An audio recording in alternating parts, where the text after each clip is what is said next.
And Hugh Evans joins us now, the founder of Global Citizen. Mr. Evans, thank you so much for being with us today. Thank you very much, Lynda, for having me. I really appreciate it. Now, this weekend is the Vax Live concert. Tell us how the concert is going to help with vaccine equity and getting the vaccine to places in the world where it needs to be. Well, when we set out on this initiative, we partnered with the Ad Council, and there was really two objectives. Firstly was overcoming vaccine hesitancy by showing the power of science, showing that the vaccine is safe and effective. But the second thing we want to focus on was really ensuring, as you said, vaccine equity. So we've been calling on companies, calling on governments to step up in support of vaccine equity and donate dollars for doses or doses directly.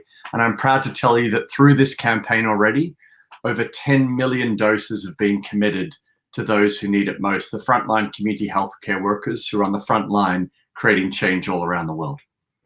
And fans, of course, will be excited to watch the artists and watch the show go on. But is there anything that fans can do while they're watching the concert to help with this effort? Absolutely. They can go to globalcitizen.org/act and they can start taking action. There's two things they can do right now. Either they can actually donate doses directly. So for every $5 you contribute, that's one vaccine dose donated through COVAX facility, which is also works in partnership with UNICEF to get this vaccine to everyone on the planet. But the second thing you can do is you can actually take action.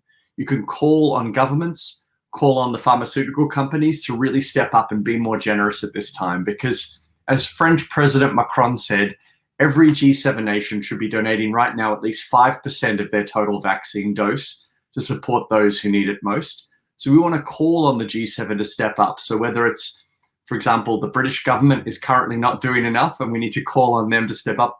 The US government, as you've probably seen, is starting to really step up, and they made a huge contribution towards donating 60 million Oxford AstraZeneca doses, and they also made a big contribution recently to waive the IP in the short term associated with the vaccine development itself. And so there's a major progress that is being made by the G7, but we want to call on citizens to take action and encourage more to step up right now. Global Citizen has always focused on global poverty. Once the COVID pandemic hit, when did you realize you wanted to start focusing on vaccines and vaccine equity? That's a great question, Lynda, because immediately what happened when the pandemic struck, we saw that, the World Bank projected that 150 million more people would be pushed back into extreme poverty. But we also knew that we wouldn't be able to get back on track to ending extreme poverty until we actually overcame the pandemic, because we knew that many people were out of work and they wouldn't have a chance of getting back to work until the pandemic ended. And so we sat down with our team and we said, okay, how can we be of service? And literally a few days later, we got a phone call from the head of the World Health Organization, Dr. Tedros. And he said he wanted to partner with Global Citizen to call and raise urgent funding for personal protective equipment. And that's when One World Together at Home was born. And we partnered initially with Coldplay, who helped us kick it off. And then Lady Gaga helped us champion the special that was seen all around the world at the start of the pandemic, which brought together everyone from Sir Paul McCartney through to the Rolling Stones. But this has really been a year-long effort for the organization, focused not just on PPE, but then on vaccine development and now vaccine deployment. And it's been a wholehearted commitment to make sure that, as you say, Lynda, the world can get back on track to eradicating extreme poverty within our lifetime.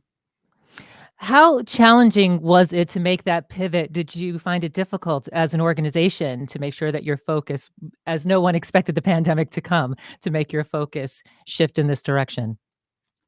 It was incredibly challenging because, we weren't, as you know, we weren't focused on global broadcasts. We were focused on producing the great lawn of Central Park in New York City every year. Right. And then all of a sudden we had primetime broadcasts that broke several Guinness World Records in the first few weeks of the pandemic. And so I think that through all of this, I've learned that we have the most amazing team at Global Citizen. We have incredible staff and board members who work so hard day in and day out to support our mission. We would be nothing without our team. And, as you know, our headquarters is in New York, but now our team is all across America and all around the world. And I'm just so thankful for the leadership they've provided in helping navigate through this. But I'm also thankful for our partners. The Ad Council really stepped up and said that we want to work with Global Citizen on this final push around Vax Live. And so without amazing partners like that, it wouldn't be possible. And you've mentioned the artists you've partnered with, Lady Gaga and Coldplay and Sir Paul McCartney. How important is that partnership to your efforts? Oh, it's critical. When J-Lo, your wonderful sister, agreed to headline Vax Live, she immediately said, I've been passionate working with UNICEF for a long time, and I want to see vaccine equity on the planet. I want to see that the Latinx community have access to the vaccine, not just here in the United States, but in Latin America. And so the only way we could do that is actually calling on governments to step up urgently funding. And so with that partnership became critical to this advocacy efforts. Let me give you two quick examples. Firstly, when Selena Gomez started actually on her Twitter account tweeting world leaders herself, she tweeted Spain's Prime Minister Sanchez. He responded with 7.5 million doses that are going to Latin America right now. But another good example was when Prince Harry and Meghan, the Duke and Duchess of Sussex, said that they want to focus on the private sector. So they started calling on the private sector in a round table to step up. And all of a sudden we saw MasterCard, we saw wonderful commitment from Procter & Gamble, Cisco, all made multi-million-dollar commitments to fund vaccine equity. So there is a power when artists and influencers come together and they create enormous change. And we see our job at Global Citizen is really to drive the advocacy platform behind that. Yeah, I think many will sort of look down on artists or celebrities' efforts to, take a stand on something or try to do some good, but in some ways they can really move mountains. They can, particularly if they work together. I mean, we've seen it throughout this last year.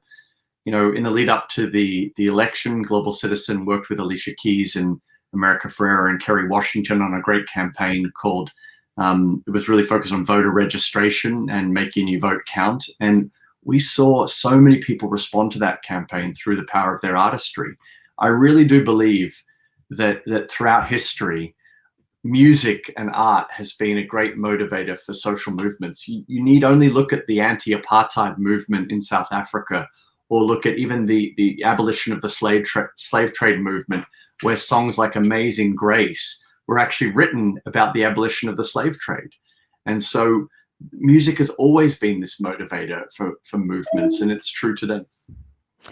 So I want to ask before we lose you, will there be a Global Citizens Festival in New York City in Central Park this summer? There will be, and we hope to see you there, Lynda. If you can make sure that you come, it'd be awesome to have you. I would be awesome. I would be honored to spread that message. Hugh, thank you so much for joining us. Vax Live airs this Saturday on pretty much all the major networks. All the networks that matter. Hugh Evans, thank you so much for joining us today. Thank you, Lynda.